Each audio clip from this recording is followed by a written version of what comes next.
¿Qué no se milhuitihuac? Kusan y pahpaque, pampashan, cualen y mitzlapalowa, iwan tlahuel tlacaque, tomas igualactulce ni panini tunale.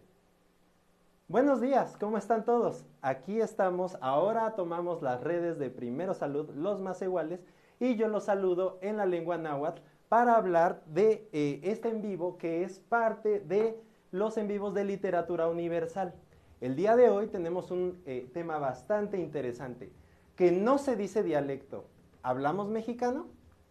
Eso es un título que es bien interesante porque no nada más aprovechamos el mexicano, que podría entenderse como una variante del español, obviamente la de México, sino que también es una manera de catalogar una de las, es una palabra que significa náhuatl en la misma lengua náhuatl.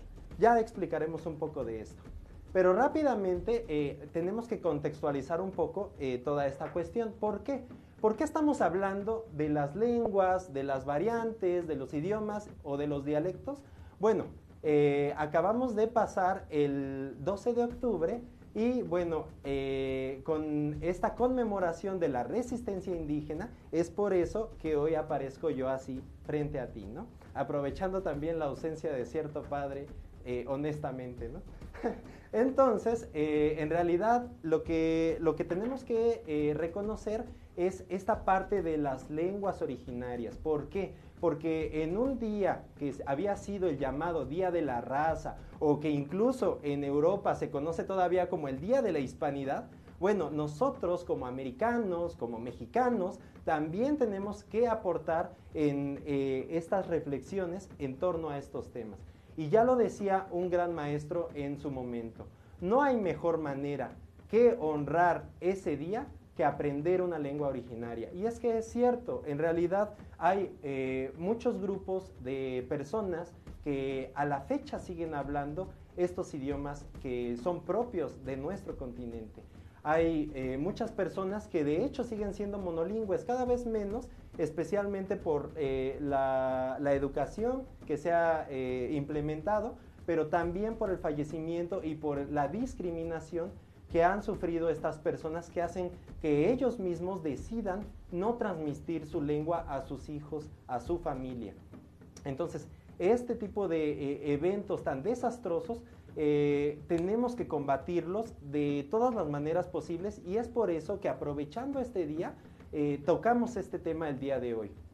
Tenemos que tener en cuenta que cuando se pierde una lengua, no nada más es una manera de verbalizar contenidos o una manera de verbalizar conocimientos, no, o sea, se pierde completamente una visión del mundo, porque así como escuchaste al inicio que se saca un poco de onda, te trastoca un poco el no entender, tenemos que caer en cuenta de que estas sociedades, estos grupos étnicos, están concibiendo el mundo, el conocimiento, la naturaleza y demás de una manera única, que solamente se puede transmitir a través de su propia lengua. Entonces, es por eso que cuando estos idiomas, no dialectos, cuando estos idiomas o lenguas se pierden, se empiezan a olvidar, o la discriminación los ha afectado tanto que, digamos, se matan esas lenguas. Es una reflexión que de hecho existe bastante en este medio. No nada más decir que las lenguas mueren como si efectivamente fuera un proceso natural. No, a las lenguas se les asesina, se dice en algunos círculos, ¿no? Porque hay todo un cúmulo de acciones que están atentando en contra de estos hablantes para que ellos dejen de transmitir su lengua en sus familias. Entonces, es por eso que hoy vamos a revisar desde la Academia de Literatura, bueno, desde la Academia de Arte y Humanidades, y específicamente la materia de literatura, vamos a hablar de este tema con algunos datos más allá de posturas o más allá de opiniones. Rápidamente vamos a empezar diciendo, si decimos que no se dice dialecto, bueno, entonces, ¿cómo vamos a decir? Lo correcto sería decir idioma o lengua. En su caso, sirven de sinónimos. Se puede utilizar ya sea lengua o idioma Pero en realidad la palabra que yo les recomiendo personalmente es esta, la de idioma, porque idioma tiene un estatus, tiene una jerarquía. Los vocablos no nada más indican lo que viene en el diccionario. De hecho, los vocablos, las palabras, están aludiendo siempre a lo que se entiende colectivamente, lo que nosotros como sociedad nos significa. Es por eso que muchas palabras ya tienen cargas tan fuertes que no se pueden usar de manera, digamos, literal, sin que aludan a esas asociaciones negativas que tienen. Pensemos, por ejemplo, cuando, no sé, una persona afrodescendiente o afroamericana se le dice negro, ¿no? Cuando decimos esta palabra, a lo mejor yo soy la persona más respetuosa, a lo mejor yo soy la persona que menos va a pensar que lleva una carga negativa. No obstante, socialmente ya todos sabemos que se puede interpretar así. Y si mi interlocutor o la persona con la que estoy hablando no sabe, no me conoce profundamente, a lo mejor puede pensar que yo soy racista. Entonces, es por eso que es difícil utilizar este tipo de palabras, aunque en sí mismas, aunque en el diccionario, no quieran decir algo discriminador, ¿no? Entonces, en esta parte, el idioma trae una carga positiva. Es decir, que se le dota de un nivel pues bastante relevante. Esta consideración dialecto ya no la tiene. Si bien dialecto es una forma válida de decir una variación de un idioma, y efectivamente todos los idiomas, digamos todos los hablantes, hablamos un dialecto o una variante de un idioma, cuando uno utiliza esta palabra de dialecto, ya se trae esta carga como de que, bueno, pues sí lo hablan algunas personas, pero no llega al grado de idioma. Entonces, es por eso que ahora sí que si vamos a funar a alguien, pues dialecto debemos de sacarla, porque aunque pudiera tener una definición correcta, ya socialmente se entiende esta parte como de meritar, ¿no? Como de decir que no alcanza, ¿no? Y entonces ese juicio, esa discriminación, no nada más va al idioma o a la lengua, va a sus hablantes. Entonces, así se construye incluso estos discursos de discriminación o de racismo. Pero entonces, bueno, veníamos diciendo que está esta parte del idioma, está esta parte de la lengua, que es una forma en la que podríamos decirlo, ¿no? También, por eso, dialecto, tachecito, ¿no? Ya dijimos que ese no. En realidad, lo que ahora el INALI y en general muchas instituciones que trabajan con pueblos originarios, lo que están proponiendo es esto, utilizar variante en lugar de dialecto. Y de hecho suena bastante bien, ¿no? Es una variante, ya habíamos dicho que es una variación de un idioma, pero vamos a decir que no nada más quienes trabajen con lenguas originarias. Esto no es un trabajo que tenemos que hacer específicamente con grupos indígenas, ¿no? Eso aplica también para las lenguas dominantes, las llamadas lenguas dominantes, el inglés, el francés, el español, ¿no? Entonces, por eso la pregunta, ¿nosotros hablamos mexicano o hablamos español? O habrá quien diga por ahí, no, es que en correcto castellano, ¿no? Y entonces, el castellano, ¿nosotros hablamos castellano? ¿No? Preguntémosle a los de Castilla, ¿no? O preguntémosle a los del siglo XVI que efectivamente hablaban castellano, digamos, en ciertas zonas, ¿no? Entonces, por eso la pregunta, por eso la reflexión. Ahorita vamos a presentar a un personaje que el día de hoy me va a acompañar y que va a ser el representante de la hispanidad, ¿no? No, tampoco, pero bueno, démosle una bienvenida aquí al decano de Ciencias Sociales, que me va a acompañar aquí el día de hoy en esta reflexión y que juntos vamos a hacer estos ejercicios que nos expliquen de qué podemos hacer, cómo funciona esto. Entonces, decano, bienvenido. ¡Bravo! Muchas gracias, decano. Muchas gracias, público conocedor. Sean bienvenidos a un nuevo Facebook Live. Para todos nuestros estudiantes de bachillerato y para toda la comunidad que sintoniza, que se conecta a estas redes sociales, se conecta a Facebook a verlo desde su casita, desde el trabajo, en su celular, en su equipo de cómputo, en el lugar en el que puedan y hacen el favor de vernos en este tipo de pequeños segmentos, pequeños programas en los que les aportamos un poquito de información en términos generales. Bueno, ya lo dijo mi colega Rafael López, lo decía bien, que se trata de hablar de la diferencia que hay entre un idioma y un dialecto. Normalmente sí tiene que ver mucho este desprecio, al menos en el caso mexicano, la palabra dialecto sí se ha utilizado muchísimo, es uno de los signos que se han utilizado como para imponer, como para priorizar la cultura europea, la cultura occidental, por encima de los elementos, de los muchos rasgos que tenemos de culturas prehispánicas, ¿no? Lo que hemos ido, lo que nos han legado las culturas precolombinas, lo que nos han ido dejando. Y sin embargo, nuestra cultura está muy marcada todavía por estas lenguas. Nosotros hasta la fecha seguimos utilizando palabras como chile, aguacate, itacate, no sé, mecate, huacal.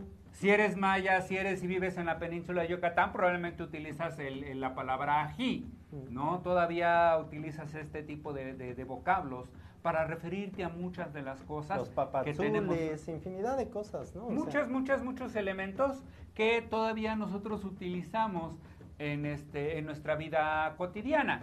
Pero una de las cosas que nosotros tendríamos que ver es que los idiomas, no solamente las variantes, lo que llaman los dialectos de manera más corriente y peyorativa, son una cuestión histórica. Normalmente sí, un idioma representa una forma de vida, una forma de entender al mundo, una cosmovisión.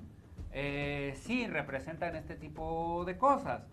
Pero también una de las cosas que es cierta es que todo idioma va evolucionando conforme cambian los tiempos, conforme van ajustándose las formas de entender al mundo que tiene una comunidad determinada.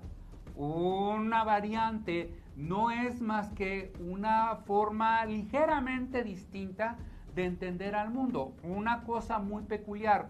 Podemos hablar en México todos español, o al menos la gran mayoría de la población hablará español, y sin embargo va a haber variantes regionales. Por ejemplo, en Tabasco hablan de los chocas o de los chocos. Sí. Y no estamos refiriendo al chocolate, es una forma también de entender a la gente. Allá no dicen el chaca o el vato o el morro, la ¿no? troca, la ¿no? troca. Allá hablan de los chocos, pues es el pueblo tal cual, ¿no? Es la gente común y corriente. Son formas de entender ligeramente, van cambiando según la región, las variantes incluso del idioma que hablamos, van cambiando. Y eso no es malo, no es necesariamente malo, ¿sí, decano? No, claro que no. Y de hecho, por ejemplo, en esta pregunta, ¿hablamos mexicano? Bueno, en dado caso de que hablemos mexicano, ¿cuál va a ser ese mexicano? ¿El de Coahuila? ¿O el de Tabasco, como decía aquí el decano? En realidad, fíjense, yo... ocupo que vayamos un poquito más lento. ¿Cómo que el de Tabasco nada más? También está el de Jalisco, ¿no? No, ocupamos sí, o sea, cosas muy sencillas. Lo que estamos diciendo es la enorme distancia que existe entre un español y otro, incluso dentro de nuestra misma nación. Por ejemplo, aquí yo había puesto algunas variantes, digamos, del español que son ya de América, ¿no? De otros países de América, pero no tenemos que ni siquiera llegar a eso, ¿no? Dentro de nuestra misma patria tenemos estas variaciones, ¿no? E incluso según también la práctica social que tengamos, no hablan igual quienes se dedican, no sé, a la panadería, a un trabajo, a un oficio o algo así, no trabajan igual, no hablan igual que quienes se dedican a otro tipo de trabajos, no sé, pues en alguna papelería, el comercio, algo así, ¿no? Y lo mismo en las edades, ya lo venía diciendo el decano, ¿no? O sea, con el tiempo, la vida, conforme nos va conformando, va transformando todo. Y entre eso está el lenguaje. Sí, por ejemplo, ustedes no lo conocen, pero aquí tenemos un personaje extraordinario, excelente, que es Didier, nuestro operador, nuestro manejador, nuestro camarógrafo, guía y todo lo demás que existe ese trabajo técnico. Y la verdad es que ustedes no lo conocen, pero él todavía es un chico de la generación Z. Y si nosotros le decimos que la chaviza ya no nos entiende, pues la verdad es que lo dejamos con el ojo cuadrado, ¿no? Son términos que a lo mejor en estas generaciones más jóvenes no entendían y que a lo mejor los que crecimos en décadas anteriores a 1990, pues entendemos perfectamente. El idioma es dinámico, el idioma va cambiando según el contexto histórico. Es representación también de los tiempos.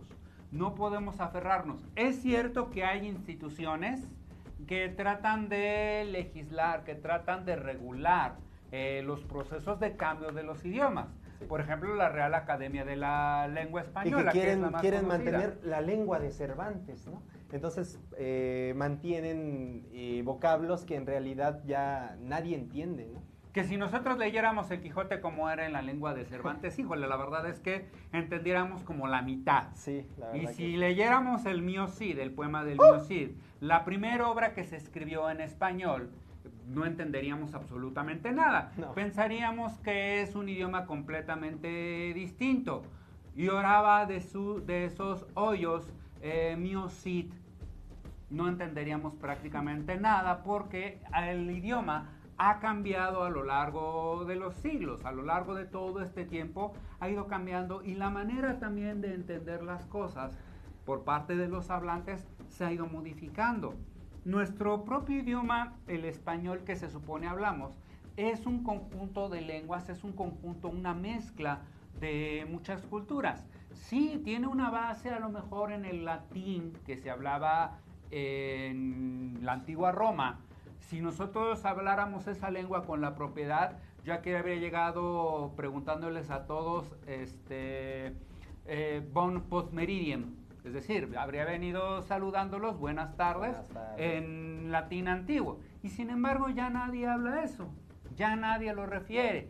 Y en algún momento llegó a ser la lengua, prácticamente el inglés de toda la Edad Media, ¿no? Era la lengua que se hablaba en todo el mundo, la lengua que la gente utilizaba como lengua franca para poder superar sus distintos idiomas, sus distintas formas de entender el lenguaje. Sí, también, por ejemplo, pensando en el latín, ese es un gran ejemplo porque es muestra de cómo ciertos idiomas conllevan estatus. Entonces, las lenguas, cuando hablábamos de lenguas dominantes, también hay que pensar en este estatus que adquieren algunas. Por ejemplo, en su momento, aunque hablaban italiano, el castellano y demás, la lengua culta era el latín. Después esto va a pasar al francés. ¿O usted no habla francés un poquito, decano? Bien sûr, je crois mon petit alumni. Sí, entonces, por ejemplo, ahí tienen, nosotros todos andamos estudiando inglés, algunos francés, algunos más acá alemán, ¿no? Y demás, pero, por ejemplo, ¿por qué no hablamos náhuatl, no? ¿Por qué no hablamos, no sé, tojolabal?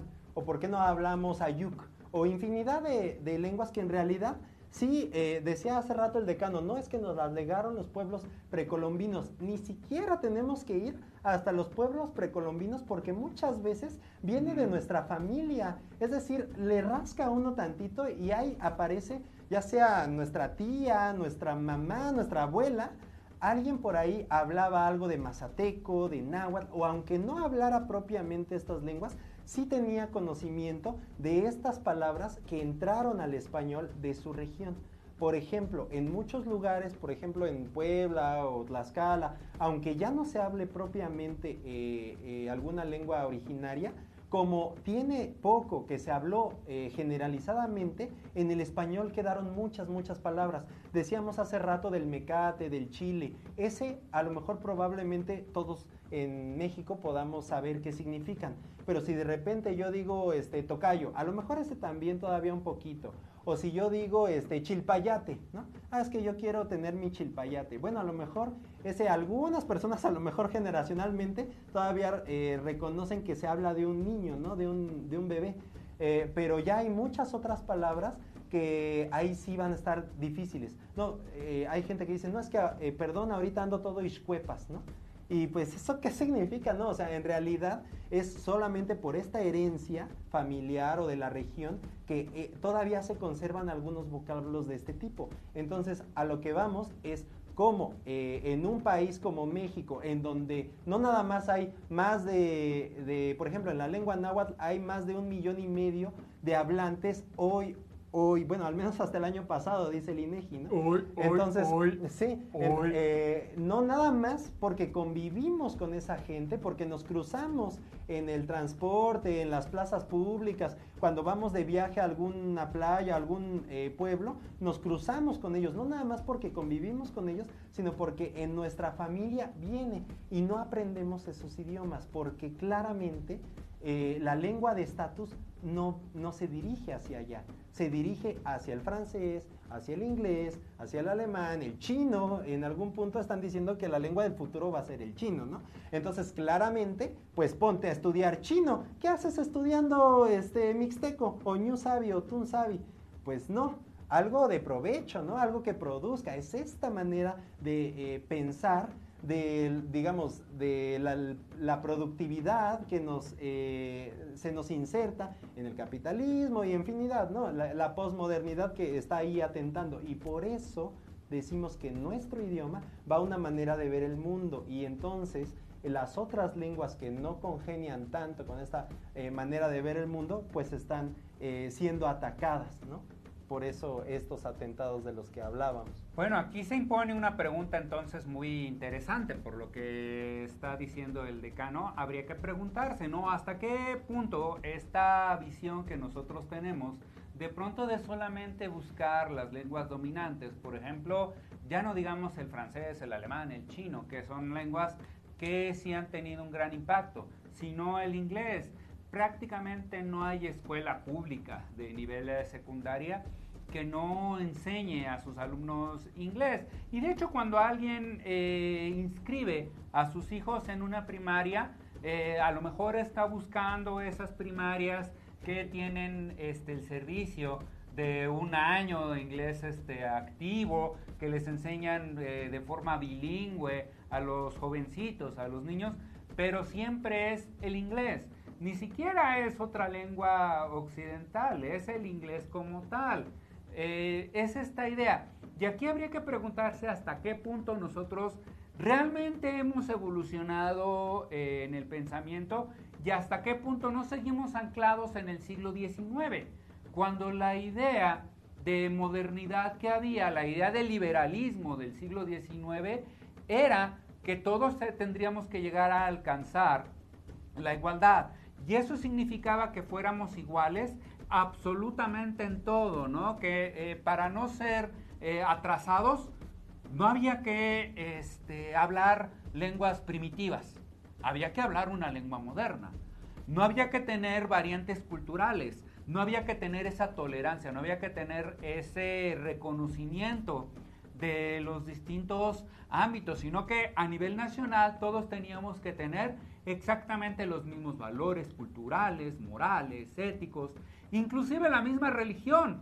Exactamente. Hubo en algún momento guerras en México que se desataron por la cuestión de que quienes creían que la religión debía ser el único rasgo de identidad del pueblo mexicano, que todos, absolutamente todos, teníamos que estar cortados por la misma tijera y teníamos que tener los mismos valores católicos para no ser avasallados por otra nación y no quedarnos en lo primitivo de las culturas prehispánicas, ¿no? Bueno, sí, que de las se toma culturas indígenas. se toma como Sí. idolatría, ¿no? Entonces, esto que dice aquí el decano es muy importante porque es precisamente a través de esta visión del nacionalismo muy propio del siglo XIX que se va a hacer esta homologación, ¿no? Que ya, yo lo que quiero es un fin práctico, papá. A mí no me sirve que haya diferentes tipos de, no sé, de políticas en algunas, de maneras de organizarse en comunidades. No, aquí todos vamos a tener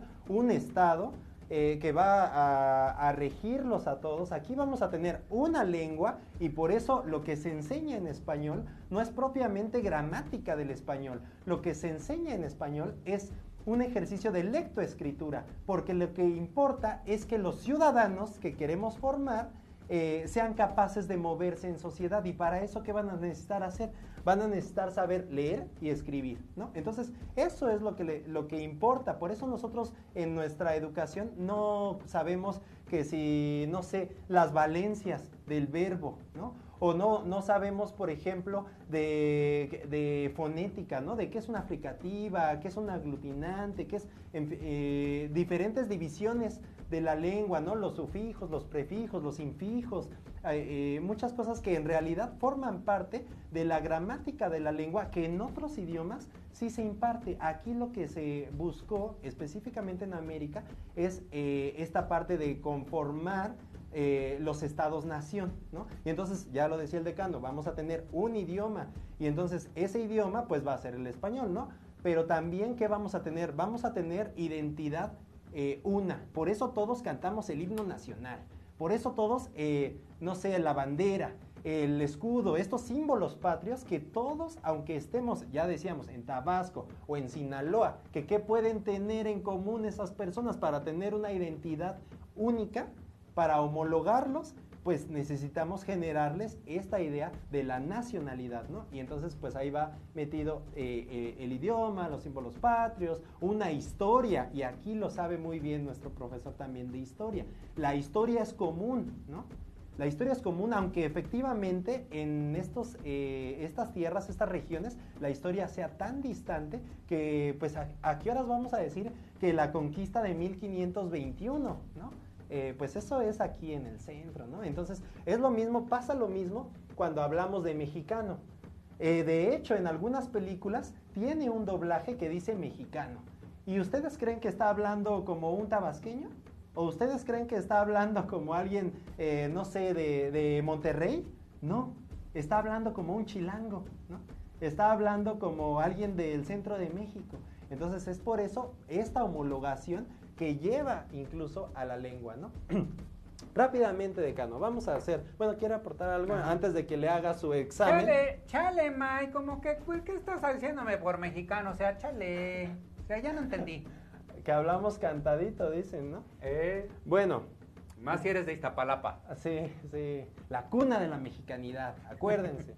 No, vamos a recrear rápidamente el examen que me hizo a mí el decano de Físico-Matemáticas en el en vivo pasado. Yo no estoy buscando... Ay, cómo hay vengativos. Yo no estoy buscando quién me la hizo, decano Alfonso, ya nos encontraremos. Estoy buscando quién me la pague. Entonces, afortunadamente aquí estamos acompañados. Entonces, yo le pregunto, es súper sencillo. Ya dijimos que idioma y lengua es algo que podemos usar de manera como sinónimo. Ahora, decano, el español, ¿usted qué cree que sea? ¿Un idioma o una variante? Porque ya dijimos que dialecto lo vamos a sacar de nuestro uso. Es un idioma. Es un idioma, muy bien. Por eso aquí aparece con este cuadrito negro aquí, ¿no? Negro porque es idioma. Ahora, el español. En Perú, ¿qué idioma hablan, decano? Hablan español, hablan quechua y hablan otras lenguas indígenas. Exactamente.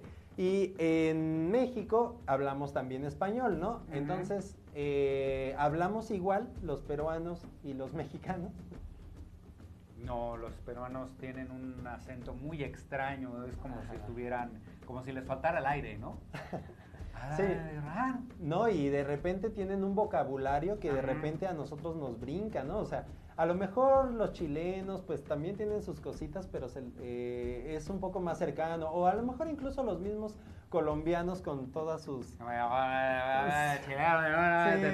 ese es el verdadero cantadito, la verdad. Pero bueno, hay otros países en América que si bien hablan español, pues están ya más distantes de nosotros, ¿no? Sí. Sí, bueno, muy bien. Entonces, en la lengua náhuatl, ¿usted qué cree que sea? ¿Una variante o un idioma? No, es un idioma. Es un idioma, muy bien. Ya, no va a haber sacrificio humano el día de hoy. Pero... Yo ya tengo lista de Didier para sacrificarlo.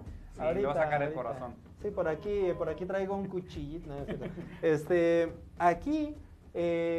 quiero comentarles que efectivamente el náhuatl es un idioma y también, al igual que el español, tiene sus diferentes variantes. No habla ni de lejos. Yo hablo dos variantes de lengua náhuatl. La lengua huasteca, bueno, el náhuatl huasteco y la que se conoce como del centro alto, que es de aquí del centro de México. Pero híjole, la verdad batallo un montón, incluso con ese conocimiento de esas dos, para entender cómo habla alguien de Xalitla, por ejemplo, que es una comunidad de Guerrero.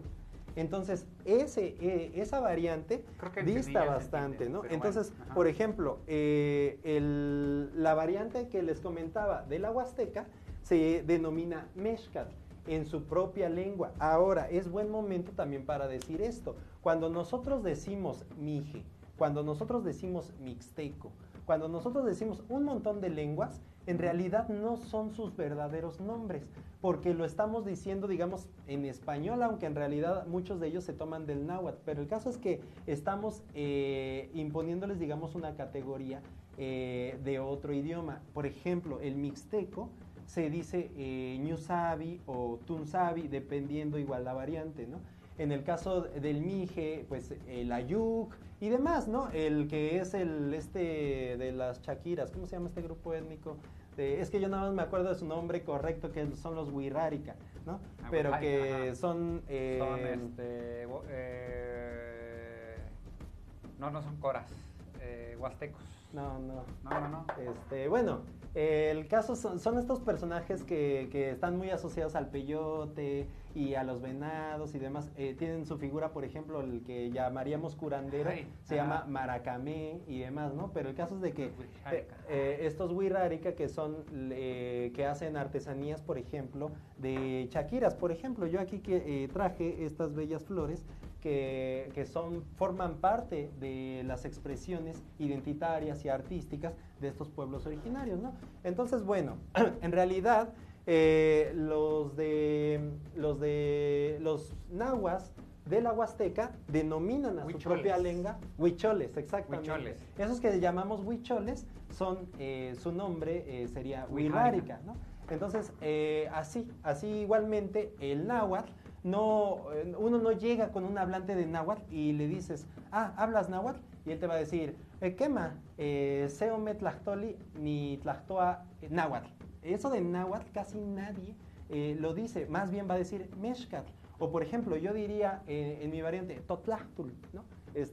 Náhuatl se dice totlachtul, o se puede decir también macehualcopa, ¿no? Que es a la manera del macehual, ¿no? Entonces, por eso, en realidad, aquí coloco dentro de estas variantes el mexcatl, que sería el correspondiente a la zona de la Huasteca veracruzana, hidalguense, también le llaman así, pero también hay mucha gente en Puebla, en Morelos, que le llama mexicano. Incluso dentro de su propia lengua dice nitlachtoa mexicano, o dicen tihueli mexicano, y ese mexicano es precisamente pues una herencia, como decía aquí el decano, de la colonia, ¿no?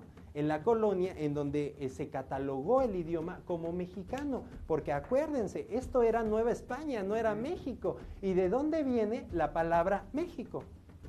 Viene del náhuatl. Viene del náhuatl, de los mexicas. Mexixco era la ciudad de Tenochtitlan y Tlatelolco.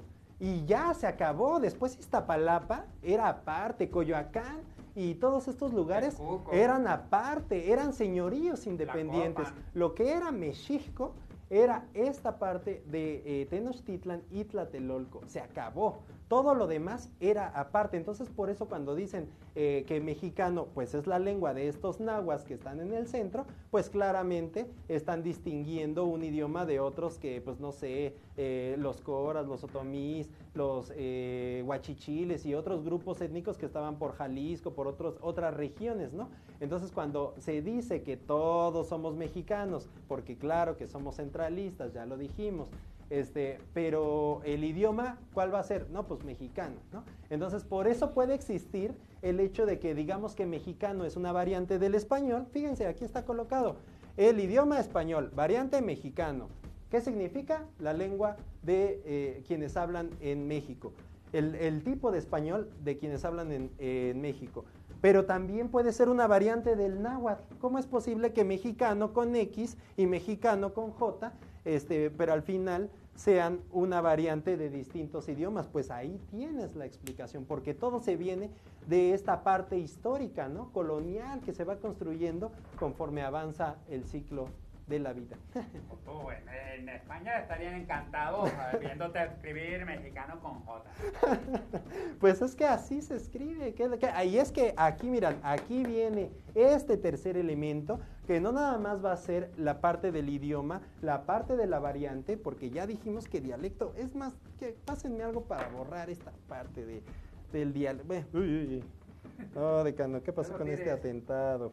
No, bueno, la escritura, ese es un factor también bastante determinante en medio de todo esto. Yo cuando escribo la lengua, la lengua náhuatl, la escribo de esta manera. Fíjense, aquí espero que se alcance a ver, si no aquí el mago Didier me ayudará a que se vea, pero aquí dice Cuauhnáhuac, aquí con K, W, y si quisiera usar esas las usaría, y otras letras que no forman parte, digamos, de nuestro abecedario real, porque en el abecedario aparece la K, ¿sí o no, decano? Sí. ¿La W aparece o no aparece? Sí. Pero a ver, digamos, palabras que se escriban con W en español.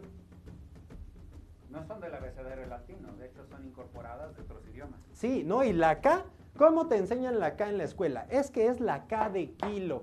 Ya se acabó, ¿dónde más vas a usar la K? En realidad, prácticamente son en algunas cuantas palabras que entran, pero la W, híjole, es así como para que la conozcas, ¿no? Entonces, efectivamente, a Wilson, ¿no? O sea, pero ve, es un nombre, el nombre, así como podemos escribir Tchaikovsky o no sé, aquellos nombres en correcto francés que usted domina, que llevan hasta C cedilla y algunos acentos que son diferentes a los que usamos en español. Sí, entonces, por ejemplo, ¿qué diferencia hay entre este Cuauhnáhuac y este Cuauhnáhuac? Ah, qué diferencia. Vamos a quitar aquí a Cervantes porque ahorita nos anda estorbando. Siempre le ha estorbado a Cervantes. No, no es cierto. Por cierto, lo vamos a ver en literatura. Pero aquí, Cuauhnáhuac, fíjese cómo está escrito aquí. Ah, qué bonito. Una C, una U, una H, cosas que conozco, ¿no? Cosas que me significan, que identifico. Y esto es exactamente lo mismo que esto, pero incluso visualmente, ahí está la transformación, porque llega a haber momentos en los que hablantes o que yo, por ejemplo, en su momento escribía de esta forma, porque yo provengo de un sistema de escritura que obedece al español, ¿no?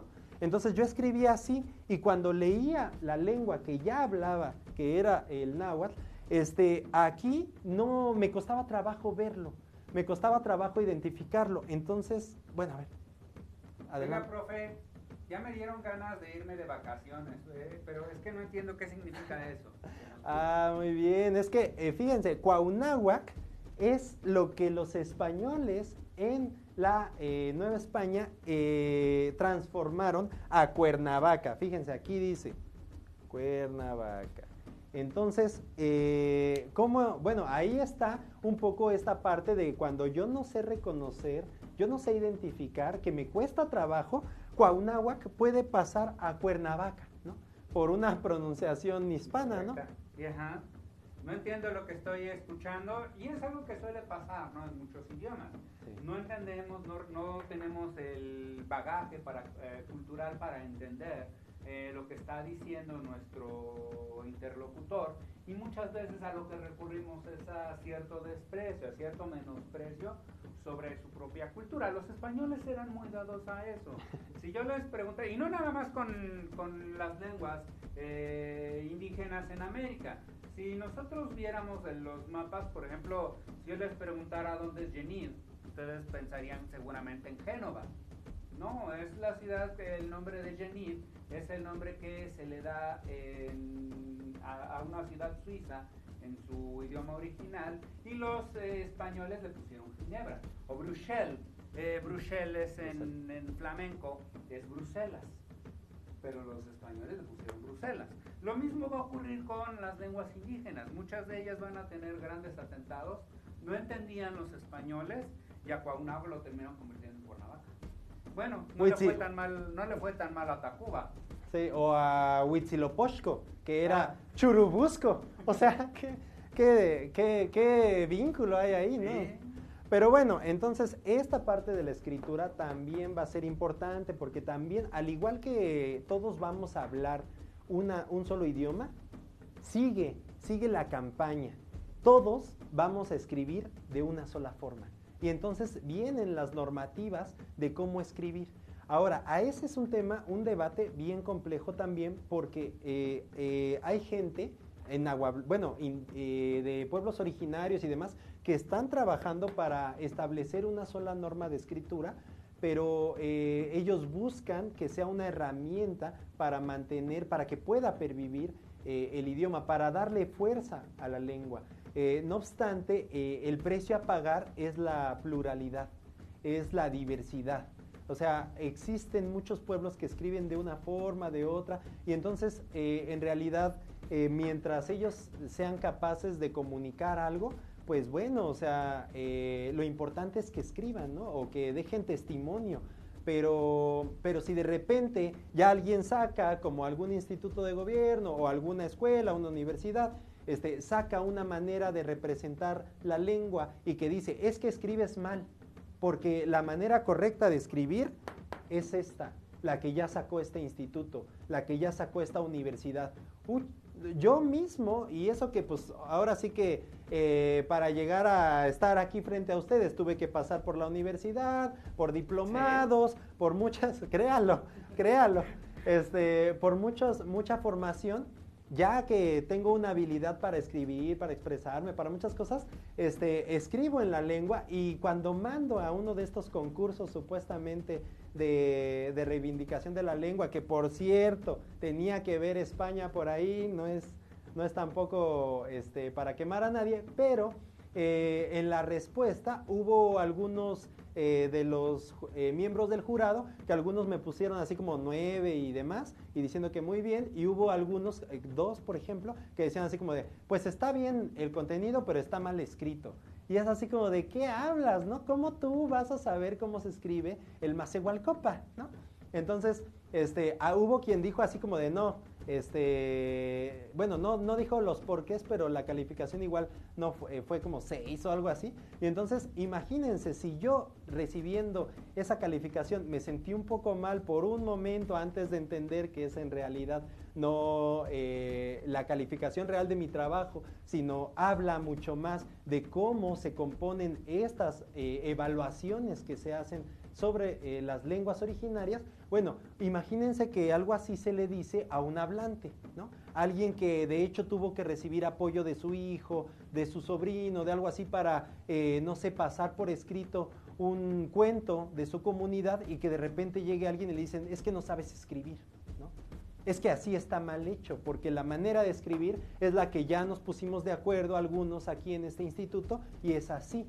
Entonces, de nueva cuenta, buscando supuestamente un mecanismo para fortalecer la lengua, se puede ser también discriminador o se puede atentar contra las mismas lenguas. Entonces, por eso es un debate bien complejo, Es una situación bien difícil, pero específicamente ¿por qué? Porque seguimos teniendo esta idea de que los monolitos son buenos, ¿no? De que las cosas únicas son mejores, que lo sencillo es más valioso que lo complejo, ¿no? Y entonces por el hecho de que exista pluralidad de escrituras, o sea, yo puedo leer estas dos, puedo interpretar estas dos, ahí dice lo mismo, ya se los dije, es cuauhnáhuac.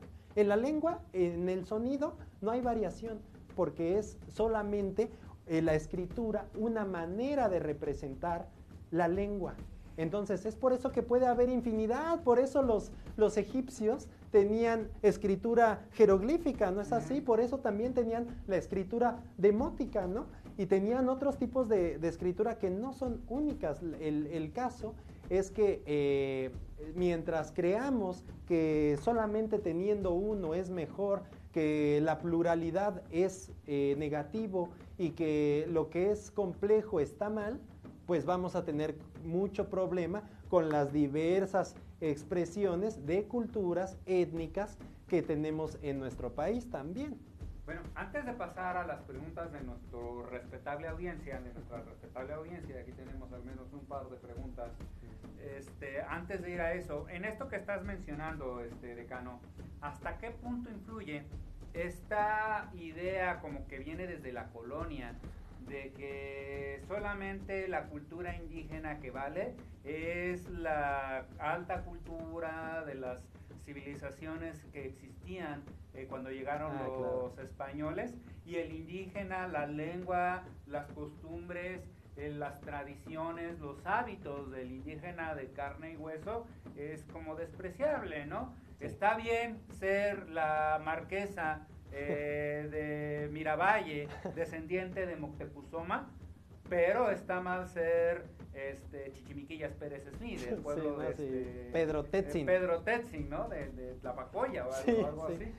No, eso es una fantástica pregunta, porque por ejemplo, eso va a la otra parte de la academia, la de las artes, ahí se ve mucho, ¿no? Por ejemplo, ¿qué vale más? Lo que dice aquí el decano, lo verdaderamente valioso es el indígena del pasado, ¿no? El que ya no está, el de las culturas mesoamericanas, o en el caso de fuera de Mesoamérica, digamos precolombinas, ¿no? Esos sí eran grandes culturas, y el indígena que me vende sus petates en el mercado, ese es un ignorante, ¿no? Porque no sabe ni hablar, podemos decir, ¿no? O sea, ese tipo de cosas. Habla una lengua indígena, muchas veces habla inglés, francés, tú con problemas hablas el español, pero el ignorante es él, ¿no? Sí, exactamente. Entonces, por ejemplo, en el caso esta pieza, como alude a las grandes culturas prehispánicas, a un pasado glorioso, esto en una plaza de Coyoacán o en algún otro lugar en Polanquito, ya me lo andan dando, pues no sé, ¿qué? En 1,000 pesos o fácil, ¿no? ¿Así? Creo que se va a perder. Algo así se va a perder. En cambio, me encuentro a una señora afuera de un metro, en algún lugar en el transporte, vendiendo estas bonitas flores, y le digo, ¿cómo que quieres 50 pesos, doñita? No, yo le doy 30 por las dos. Y la señora a veces tiene que acceder, ¿no? Entonces, este tipo de cultura en realidad es también en el caso de las lenguas, ¿no? O sea, creemos que lo valioso quedó allá, ¿no? En ese pasado que forma parte del nacionalismo, enaltecerlo y demás, pero digamos, las comunidades originarias, los grupos indígenas, que de hecho todavía tienen conocimientos que a uno le asombraría, pero de verdad dejan con el ojo cuadrado cómo es posible que una persona mayor en una comunidad de estas te pueda explicar algunas cosas que vienen en diccionarios o vienen en libros del siglo XVI, ¿no? Entonces, no estoy diciendo que han quedado ahí como dentro de una vitrina, inmóviles, sin cambios. Claro que no. Han tenido un avance y un desarrollo, pero efectivamente todavía tienen esto que llamaban el núcleo duro, o algunas herencias, raíces que se siguen sosteniendo, y que nos podrían explicar o mostrar su manera de ver el mundo, y que de hecho es muy valiosa. Por ejemplo, en el caso del medio ambiente, creemos que los grupos indígenas no tienen nada que darnos y que nosotros somos quienes tenemos que ir a ayudarlos. No es cierto. Ellos son los que también necesitan enseñarnos a nosotros a respetar. Ellos necesitan enseñarnos a nosotros a entender cómo podemos vivir en entornos que no atenten contra la naturaleza. Y veámoslo, o sea, ¿a dónde nos ha llevado esta manera de pensar moderna, occidental y demás? Que ahora cada temporada hay huracanes desastrosos, ahora cada verano es más caliente, ahora cada invierno es más frío, pero aunque sea más frío, no sé, el Popocatépetl o el Iztaccíhuatl, ya no tienen sus glaciares que habían sido permanentes hasta hace unos años. O sea, estamos llegando a límites que ahora incluso mucha gente se tiene que mudar, hay desplazados ambientales, ¿no? Entonces el medio ambiente estamos atentando en su contra y que los grupos indígenas eso lo aprendieron hace siglos, ¿no? Eso lo aprendieron hace siglos cuando sus grandes ciudades tuvieron que abandonarse y demás porque arrasaron con el medio ambiente. No quiero decir que ellos son buenos por naturaleza, ¿no? Sino que tuvieron en sus desarrollos aprendizajes que les legaron maneras de vivir que respetan el medio ambiente, que no ponen al ser humano este antropocentrismo de creer que los minerales, las plantas y los animales están puestos allí para nosotros, para nuestro uso. No, ellos saben que las plantas, los árboles, los animales, el cerro, la tierra, todos vivimos dentro de este llamado Tlalticpac, ¿no? Dentro del Semanáhuac, que podría ser una manera de decir el mundo, ¿no? Entonces, es por eso que también tenemos que reconocerles, no nada más a la lengua, sino a sus maneras de ver el mundo, a sus maneras de vivir. Tenemos también mucho que aprender de ello. Bueno, para ir cerrando, nos pregunta Donatello Montemayor, un artista, renacentista. Sí. ¿Por qué actualmente el náhuatl no se da en las escuelas y es un idioma de México? Por error. No, es que volvemos a esta parte, la educación. No nada más, si bien todos los docentes nos esforzamos porque los estudiantes crezcan como personas, no nada más porque se aprendan cosas, no nada más porque tengan un dominio sobre ciertos contenidos que vienen en el temario, no, sí queremos que crezcan como personas. De todas maneras, la educación no nada más obedece a esto, hay proyectos detrás de y entonces decíamos que el proyecto educativo ha sido siempre el de que la sociedad, que es casi lo mismo en algunos casos, no, pero funcione. Entonces es muchísimo más práctico, es muchísimo más sencillo dotar de justicia, seguridad y salud a gente en un solo idioma, porque si no nos metemos en conflictos como los que de hecho existen para los grupos indígenas, que de repente los acusan de un delito y ellos no tienen ni manera de defenderse porque el juez o no sé, el del Ministerio Público, el policía, ni siquiera puede entender su idioma, ¿no? A mí me ha tocado ir a hospitales, a compañeras le ha tocado ir a jueces, a juicios, para ser intérpretes, porque a veces incluso necesitas una firma para que le hagan un procedimiento médico y la persona no puede dar su aprobación porque no entiende lo que se está dando. Entonces, por eso el Estado lo que dice es que a mí me resulta más fácil educarlos a todos por igual, que hablen una sola lengua y que así yo pueda proveerles sus derechos, pues hay más o menos, pero pues en un solo idioma, ¿no? Es más sencillo que formar jueces, formar policías, formar médicos, enfermeros en pues 68 lenguas originarias que son las que se reconocen para nuestro país, por ejemplo, ¿no? Entonces, pues definitivamente es algo bien complejo, pero es que, de nuevo, creemos que porque algo va a ser sencillo va a ser mejor, no sé. Bueno, y para terminar, y quizá redondeando, volviendo al lugar en el que empezamos, Tom Schmeling nos pregunta, ¿qué diferencia hay entre un idioma y un dialecto? Bueno, pues perfecta pregunta para cerrar, ¿no? Ya vamos a quitarnos de cosas. Dijimos que no decimos dialecto, entonces dialecto intentemos sacarlo por ya la carga que trae. La diferencia entre idioma y dialecto es que el idioma es una lengua que se le ha dado esta categoría de que se puede entender dentro de un grupo de variantes. Por ejemplo, se ha creído que el idioma tiene que ver con hasta qué punto se pueden entender dos hablantes. Por ejemplo, el portugués y el español. ¿Você fala portugués? Se supone que el portugués es la lengua más cercana al español. Y entonces, pero si uno pone a un brasileño o a alguien de Portugal con un mexicano, pues a lo mejor se entienden algunas palabras, pero no va a haber mucha comprensión. Y se cree que, por ejemplo, si pones a un peruano y a un mexicano a hablar, ellos sí se van a entender, digamos, cierto porcentaje. Entonces la pregunta sería, bueno, ¿cuál es ese porcentaje en donde sí ya deja de ser dialecto para ser idioma o así? Es que eso no existe. Eso la lingüística no lo puede determinar porque eso es algo exclusivamente político.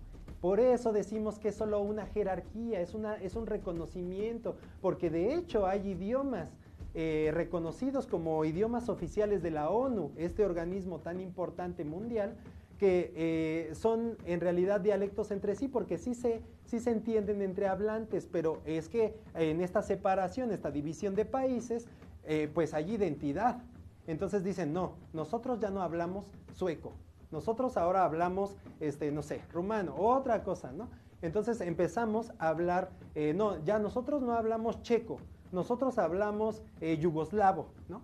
Entonces, este tipo de cosas se ha sancionado que sí son idiomas cuando aún sus propios hablantes entre sí son capaces de entenderse.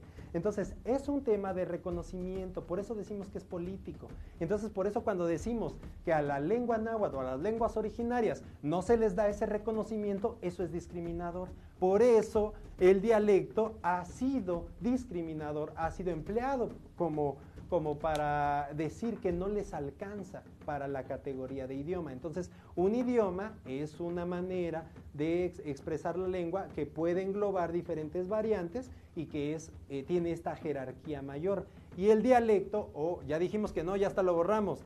La variante, yo hablo una variante del español, es una forma más local o incluso temporal, ¿no? O sea, temporal, ya lo decíamos, el cambio con el tiempo es una variante, es una forma dentro de muchas que hay de un idioma.